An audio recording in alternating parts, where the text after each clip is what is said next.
Hi, everyone, and welcome once again to the Pilgrim Story Hour. I'm Mony Dojeiji, and I'm so happy to be here with you again, sharing stories and experiences about lessons learned from pilgrimage. And on this particular episode today, I would like to speak to the pilgrims about your spiritual beliefs, whether you have them or whether you have none, whether you believe in yourself, whether you believe that there is something beyond yourself, whether you believe that there is absolutely nothing out there. And I would like for those who join us to share a story about how those beliefs were impacted and how they changed as you walked, whether on the Camino or someone else.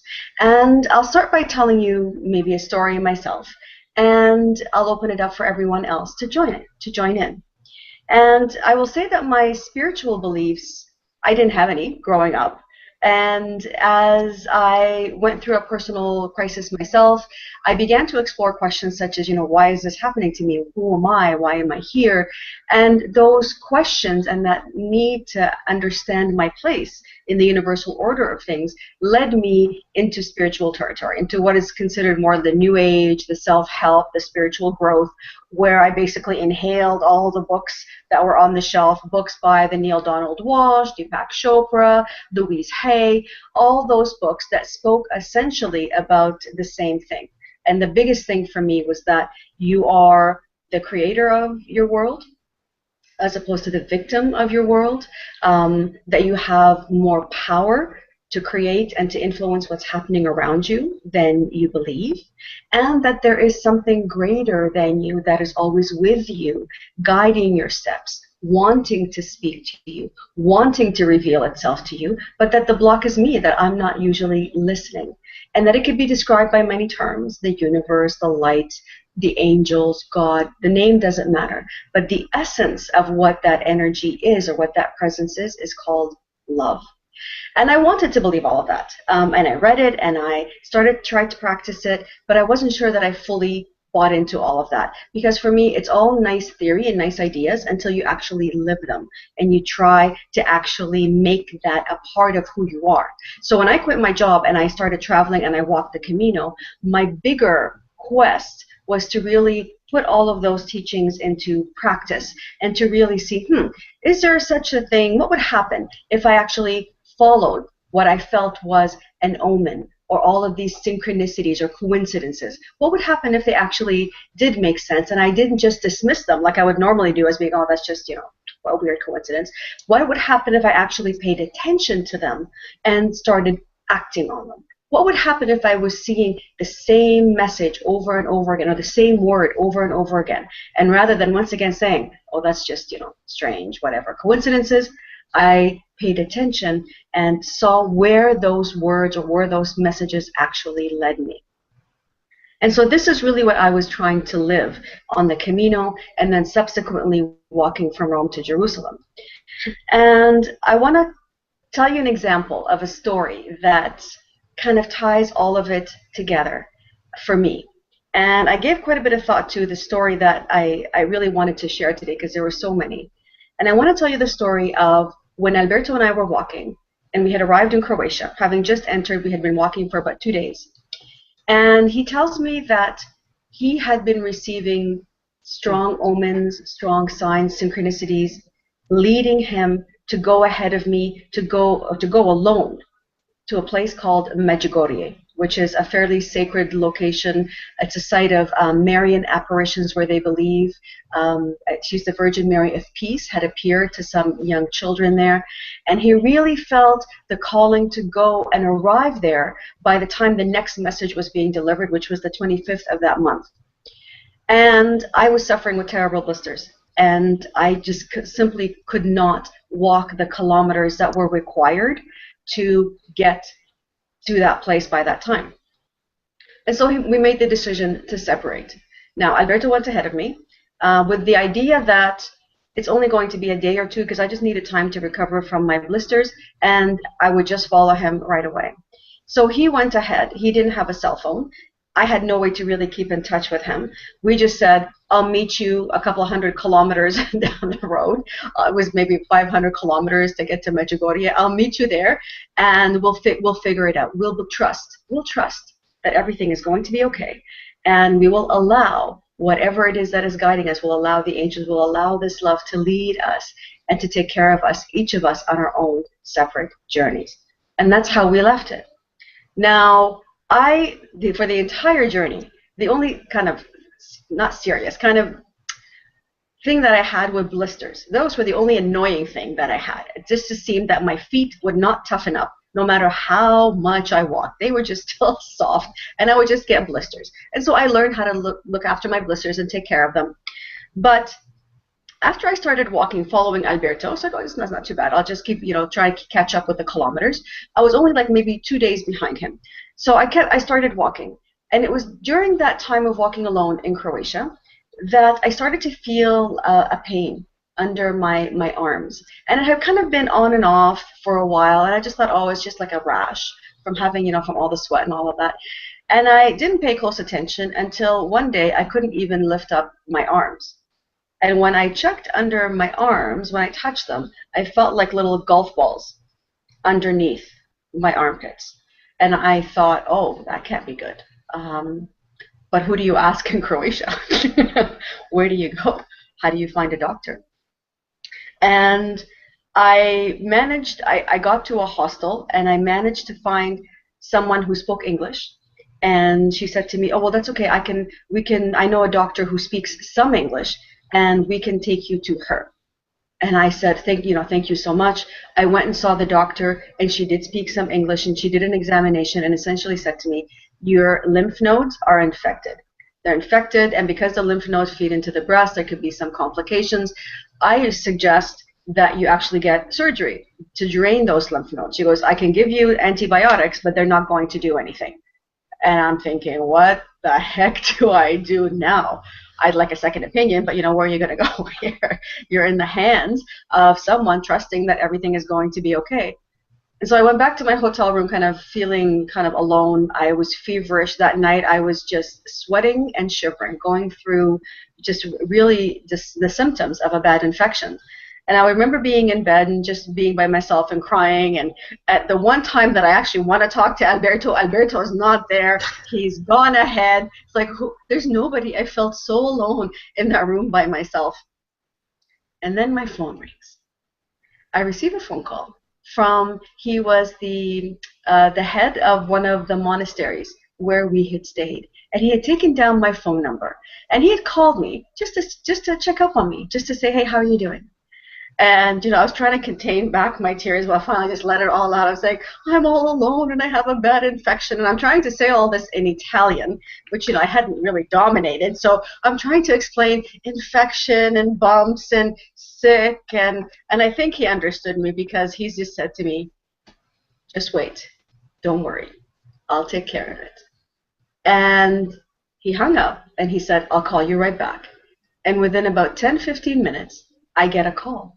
And it's him, and he says to me, I found a good friend of mine. There's a good friend of mine that lives not too far from where you are. And he said, I'm going to have one of his friends call you and speak to you in English and coordinate everything with you in English so you understand what you need to do. And by this time, I'm just bawling and I'm crying and I'm saying, thank you so much. And he goes, now hang up and wait for the call. And within a couple of minutes, I received a phone call from this lovely woman who says to me, he explains to me in English that her son is a medical doctor and who knows a surgeon in a hospital not too far from where I was. And she said that another gentleman, he's another monk or brother, from the Capuchin order, will come to your location in the morning and he'll pick me up at around 9 o'clock and take me straight to the hospital. And I still get goosebumps every time I tell this story because I couldn't thank her enough. And when I hung up the phone, I was just in tears of gratitude because I felt in the lowest moment of my life when I was alone and I was sick and I didn't know what I was going to do and I didn't really know which door to take. And the only thing I saw before me is, well, maybe I just need to go back to Canada and stop this pilgrimage and get myself fixed and I don't know what to do about Alberto. In that lowest moment when everything seemed so closed, a door opened, an angel appeared. And I will never forget that in that darkest moment, someone, something orchestrated, this great love orchestrated for this man to call me and then get the wheels in motion for the next steps to unfold. Fra Ante became my angel, and we speak about him in the book. Fra Ante kept calling me for, well, pretty much the entire way until we arrived in Jerusalem. Every couple of weeks, we would receive a phone call just to see how we're doing and how our journey was going. And if there was anything we ever needed, he seemed to know everyone. And so if we called him, and we did call him at one time when we arrived, we were actually in Beirut. And we said to him, we're having a hard time crossing the border. Do you know anybody we can talk to? And he knew somebody. He knew somebody that we could help facilitate things. And so he became our Camino angel. But he was the means through this great love of the universe, worked through to bring me to the people that I needed to help me. And the man who picked me up took me to the hospital. They took me to see a surgeon. The surgeon just said, let's not operate yet. Let's keep you on very strong antibiotics for another week or 10 days and see what happens. And if it doesn't come down, then we'll operate. And I was nervous, surgery, Croatia. And he said to me, listen, with all due respect, we've just come out of a civil war. I've seen worse things to take care of than your kind of measly lymph node affection.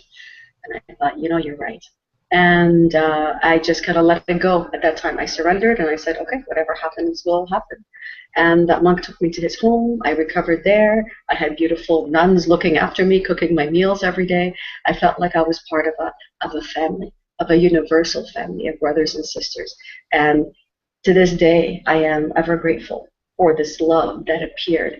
And from that moment on, I had so much confidence in all these invisible forces, the angels, love, God. I had so much trust and faith that I knew I could walk all the way alone. If I had to Jerusalem, I could make it all the way alone.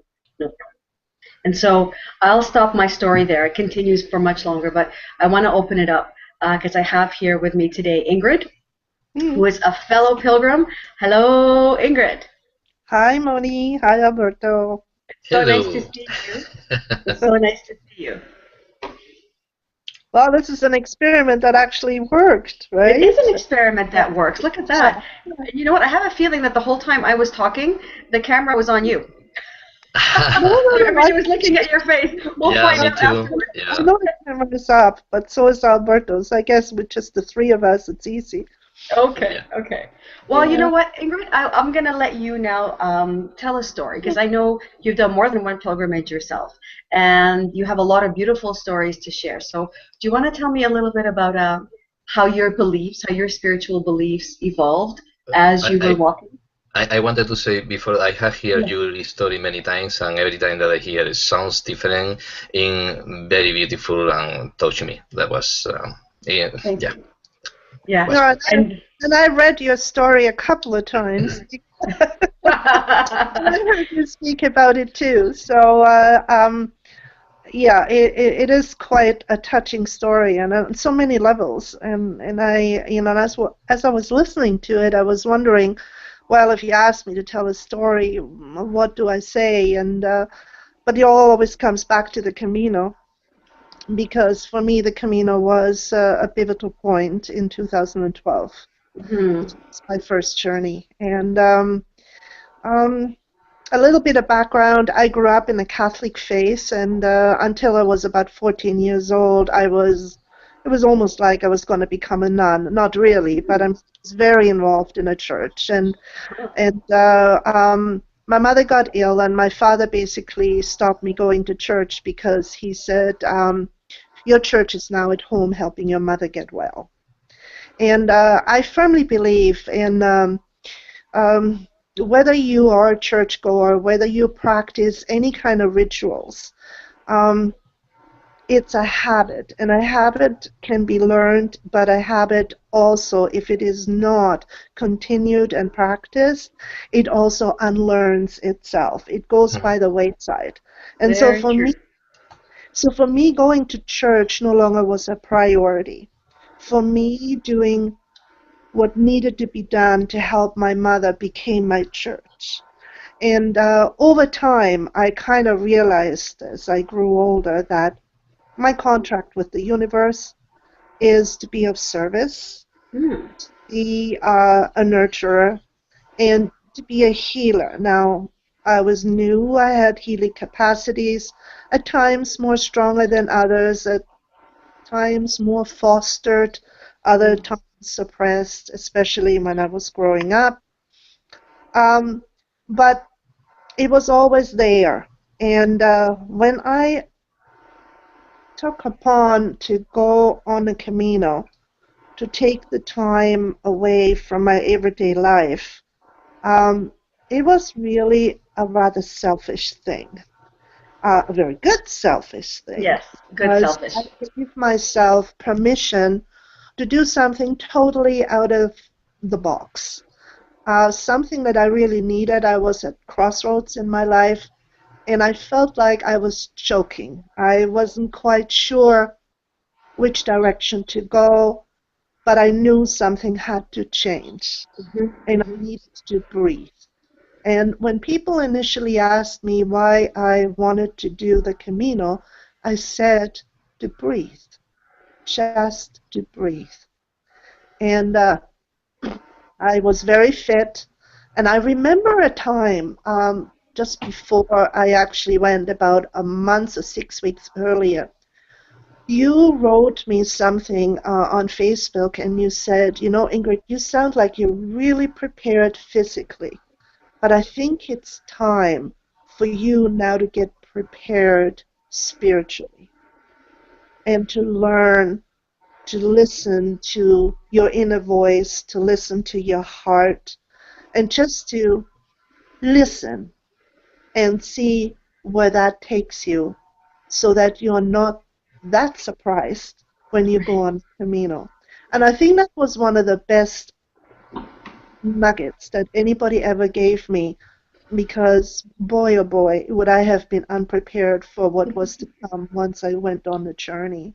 I'm sure. And it was like from day one, it just was one surprise after another after another. And as soon as I let go of plans and just woke up and I said, whatever it is you lay on me today, I will accept and absorb, and I will listen, and I will see, and I will pay attention, and I will be in the moment.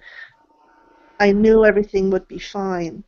And it was a very beautiful journey. And for me, being 59 years old, walking with mostly the younger crowd, because I had more in common with them, I was rather cocky. I was a cocky pilgrim because Oh. I was walking away, with very little trouble, no blisters ever to this day. Thank you. And all those young Lucky ones, you. Let me tell you, lucky you. yeah, and all those young ones being injured and this and that and trouble, but I think they kind of liked me having around them because in reflection it reminds me a lot of my teenage years when I was in high school and in college. I was always like a loner, but I had always the people coming telling me their stories. It was like I was the confessor because they knew nothing would go. And I would Yeah. listen, their problems became my problems, and I tried to solve it, and I would, that kind of stuff. And similar things started to happen on the Camino. I Hmm. like these people coming to me and telling me their stories, and we kept in touch. Like, I mean, some of them, they're still. And I just found out one of the young ones, he just got engaged. So Right. such a nice little group that I assembled on the first Camino. But And how did that journey specifically influence what you believed about your spirituality? well, it wasn't really truly very much until much later in the Hmm. journey. And I was in this hub of people and yakety yak and all that, and I was getting really antsy. And I felt like I had walked 500 kilometers already, and I've never really walked truly on my own, even so I was walking by myself, and I felt there Right. was something missing. I felt that being a solitary pilgrim is something that I hadn't experienced, And that's why I went. And I was in Moratinos, and I stayed with Rebecca Scott and Patty, and I was kind of moaning and groaning and, being like this, how you can be sometimes. And I was on a rant, let's put it that way. And Rebecca said to me, she says, well, you want to walk by yourself, just walk the Calzada Romana after Sahagún. And so she basically told me where to go, and I said, great, I will do that. I will do that until Leon. And off I went.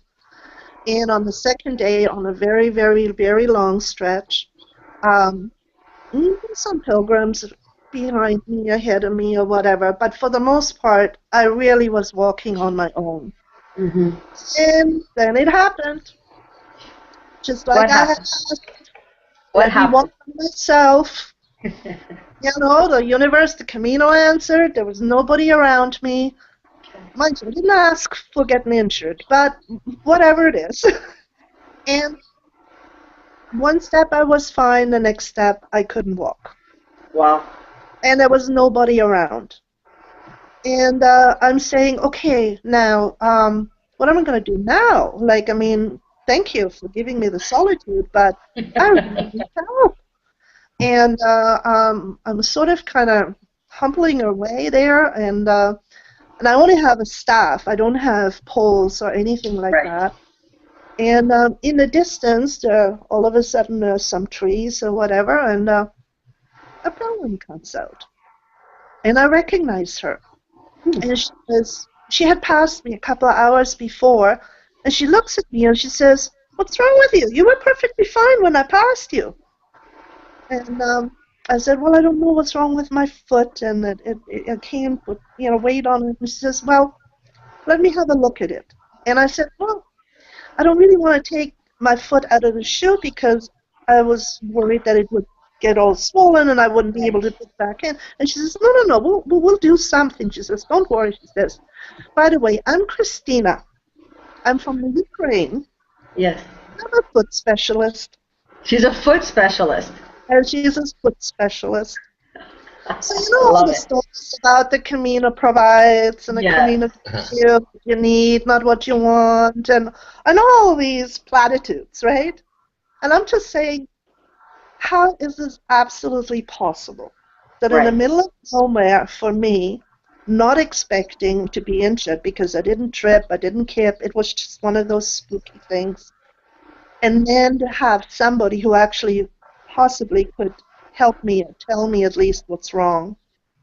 And with her help, we got to the next 8 kilometers to the next albergue, and from there, basically, I ended up by taxi in the hospital. And they told me I was fine, that I just had a little, swollen ankle, and to give it a rest for a few days, which I did. And then with a lot of medication, I walked on. My dream had been to walk into Santiago on my 60th birthday, and with great difficulties and help with other Camino angels, I actually arrived there. So in retrospect, I was thinking, how is this all possible? Does this, first of all, mind over matter that you could continue. But it's funny. Mind over matter. Even though you were injured, you still kept walking. Yeah, and I had no idea how badly injured I was.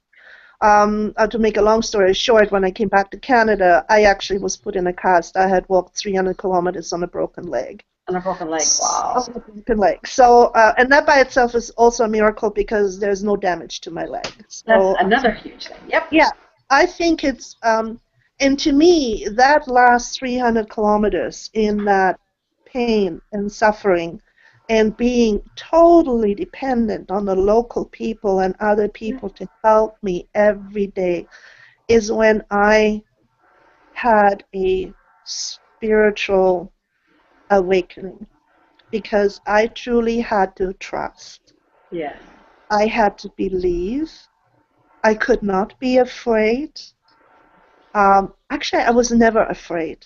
I just trusted that I was going to be looked after, and that the Camino loved me, and I was one with the path, and everything was going to be okay.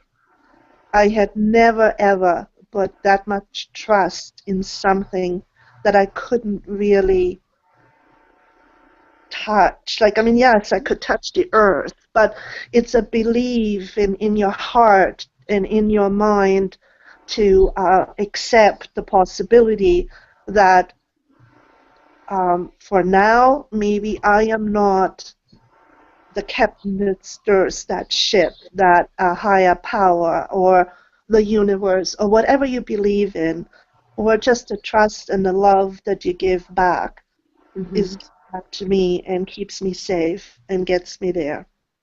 And post Camino, it is something that I've brought home, and I so much hope and try to live every day. I love it. What a great story. What a great story. I had heard bits Beautiful and message pieces too. of that story during our other conversations, and it's nice to kind of hear the story from its beginning all the way to the end and the closed loop. And it's funny, it also made me think that in a way, you had been giving and caring for others your entire life.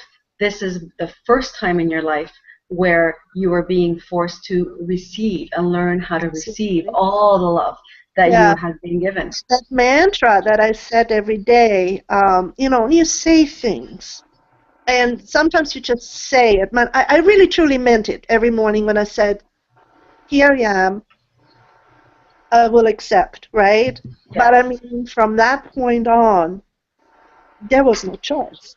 Right. In order for me, as stubborn as I was going to crawl to Santiago if I had to. But, and I'm sure you would have. Yeah, like for all these people to show up in my life in the last few weeks to help me get there, and all the things that I had to accept and all the things that I had to trust in, was the spiritual growth.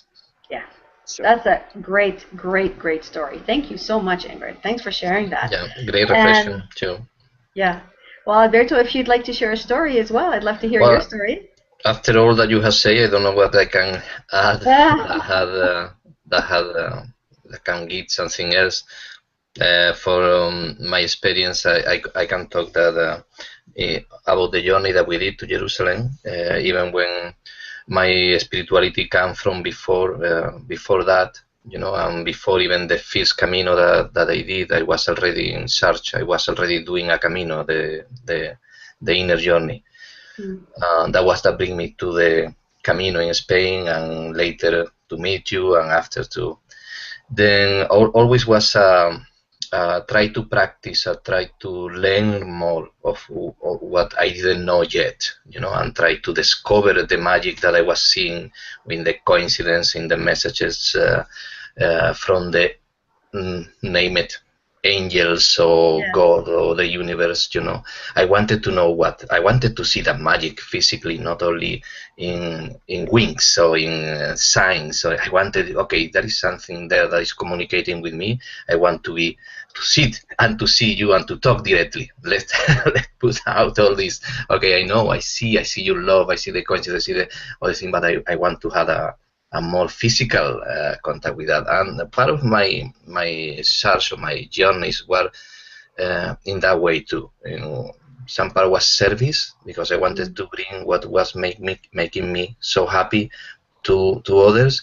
Another part was continued going deeper into this new world that I had discovered, and to continue discovering and to contact with other people that had gone like me in this search and had gone even beyond, and to know if I could learn from that people that should be there. I don't think that I am the only one that is feeling this, obviously. That was to me the motivate to go out, to leave my town, to travel, to go to sacred places. While I meet new people that was to another pilgrims, another people that was to trying to learn, I could share what I knew, and I could learn maybe from others. That I think that is part of the journey. Then in my Caminos in Spain, there was great revelations that I get, steps, milestones, very, very important. That, for example, one was to trust, like we are saying, to trust in yourself, to trust in life, to trust in others, you know, but especially to trust in yourself, and that you are going to know, to receive whatever you need it in the appropriate moment. That we are not alone. Don't be afraid. That was the message that more had served me in my journey, and that thanks to them I did what I did after. No, and in the journey to Jerusalem, I think a big part too was to discover that. Even when I went to Medjugorje, you were talking before, no? When I went to Medjugorje, I decided to go ahead. I was looking for magic. I was looking for the big apparition. There was something great. I'm going to meet with a big being of light, or with some kind of guru that had gone beyond where I am now and can tell me something. I don't know. My dreams were telling me I was going to find angels. I was going to find, you know, something. And at the end, I didn't find that kind of beings of light. But what I discovered that at the beginning was a little deceiving, no? Disappointing. Yeah. But what I discovered is that the being of light that I was looking, it was with me already, you know. It was with me. It was not a shape, or had not wings, but was with me all the time. You know, my arrival to Medjugorje was very magical.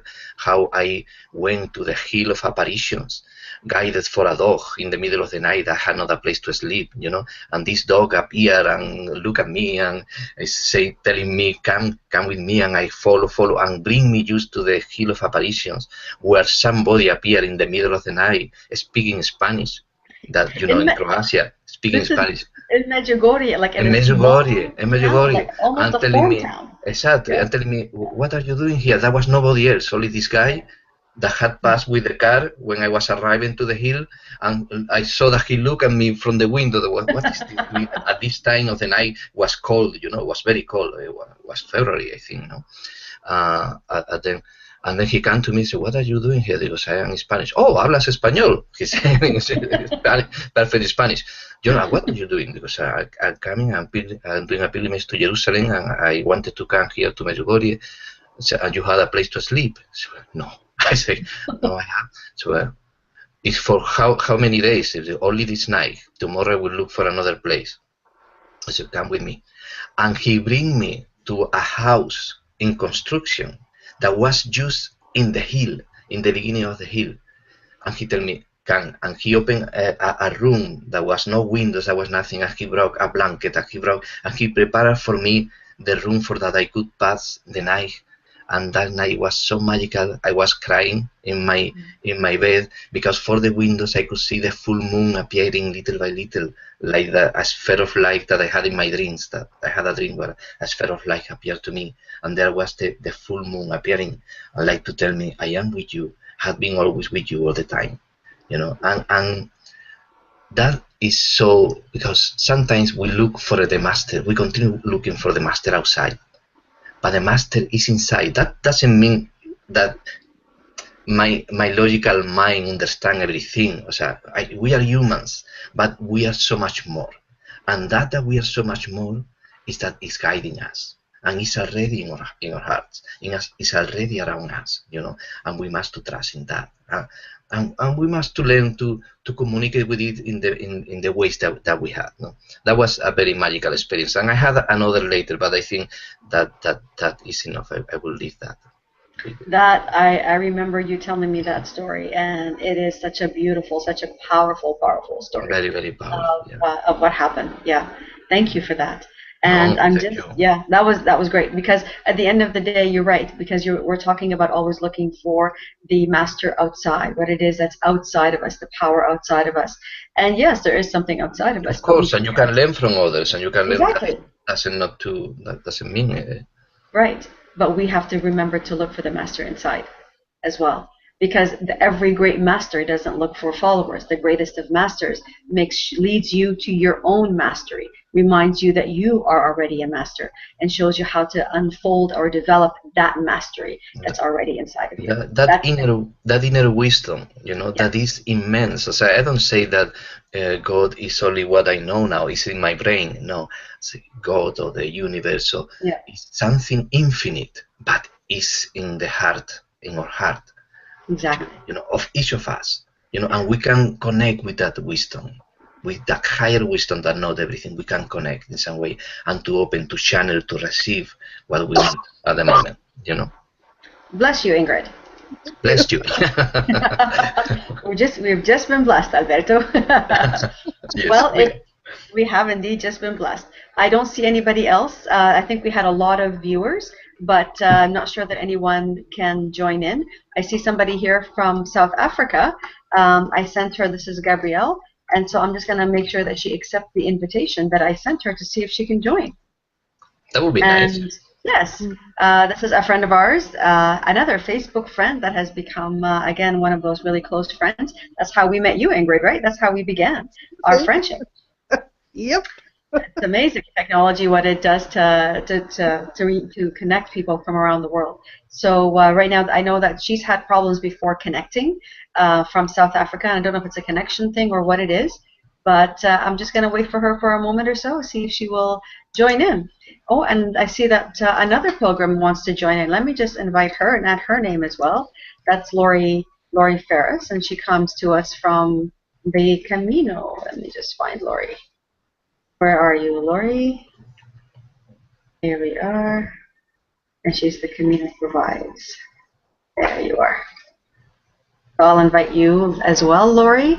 And if you accept my invitation and close off all the other windows, you'll be able to join us. Let's see if Lori can make it. It'd be great to hear a story from her as well. Let's see.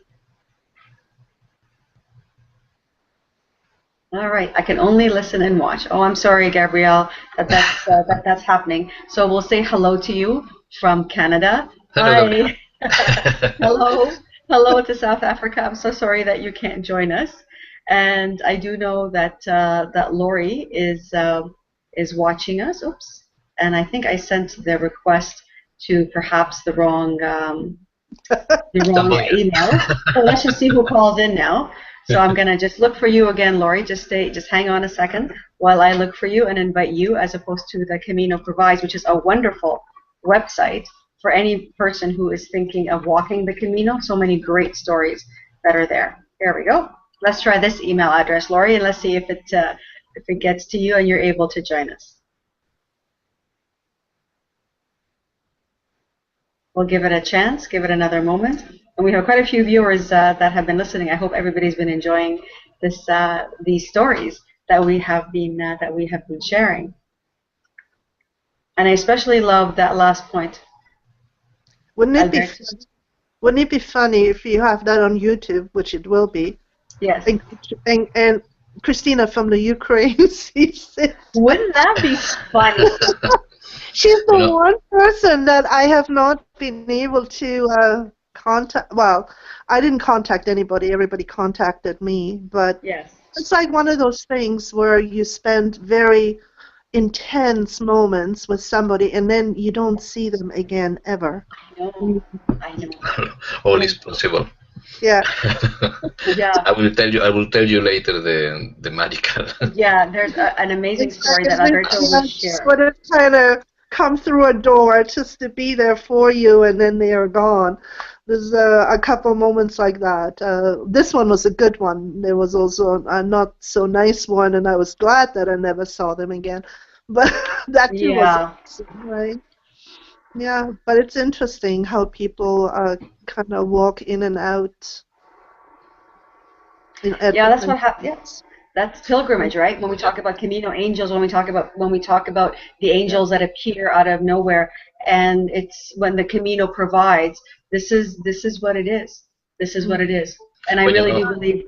I always said I had a lot of angels before I walked, during, and after, and then I had one archangel, and that is my beautiful 81-year, now 85-year-old Wow. Scott, and yeah, and Wow. we are in we write letters to each other, Oh, how and nice. yeah, because he's not on Facebook, you know. I keep telling him, go on Facebook.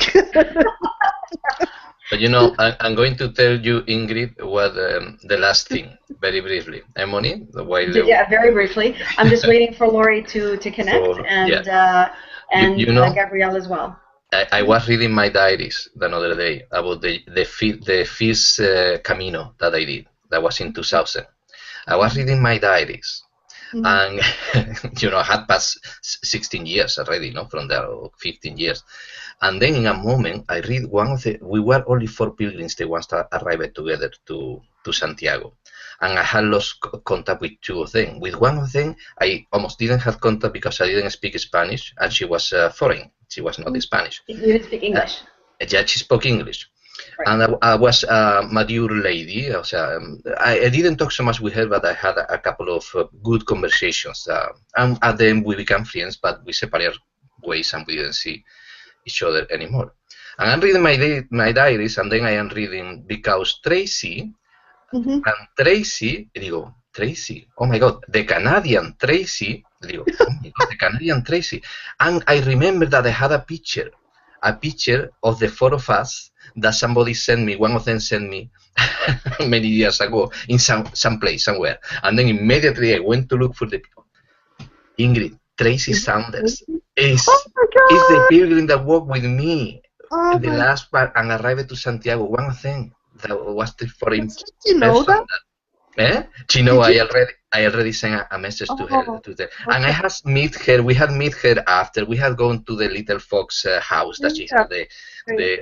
And I read it in the diaries that she wanted to create albergue in Finisterre and all the things I forgot. And of course she was different at that time. She had short hair. She was thinner. I had no beard. Then we had met since then. We had become friends. After, with the years, we don't know that we were the pilgrims that arrived together to Santiago. That is not amazing. We even stayed at the little fox house. Yeah, we went and stayed with Tracy for 2 nights, and you didn't remember that it was the same Tracy that you had walked to Santiago 16 years earlier. And she came to Malaga to the presentation of the book that I did in Malaga, and we talked. And I told her, you know, you have to ask her if she remembers it, because she talks a lot about the group of 4 pilgrims in her book. Yes, I read it. I read that part. She told me, and I read that part. It's very funny. But you know, she based a little the story in what happened there, but it's not exactly what happened. No, But it's very funny. I think it's magical because there was 90,000 pilgrims that year. Wow. You know, obviously the 4 of us were looking. Well, I think it's destiny. You know, destiny connected us because each one needed to something that the another provides, and for that reason we were working together. I mean, all this can be really comical stories too. Like we both have friends, Mony, with somebody on Facebook. Yes. And when I came back, I saw her, and you know, and I contacted her and I befriended her, and I said, "Do you remember when we walked together, you and Emmett? Excuse me." In that section on the Camino, and she says, "Yes, I remember," and we keep going on and on and on and on about it. And then I would say 6 months into our Facebook relationship, we figure out that we never walked together.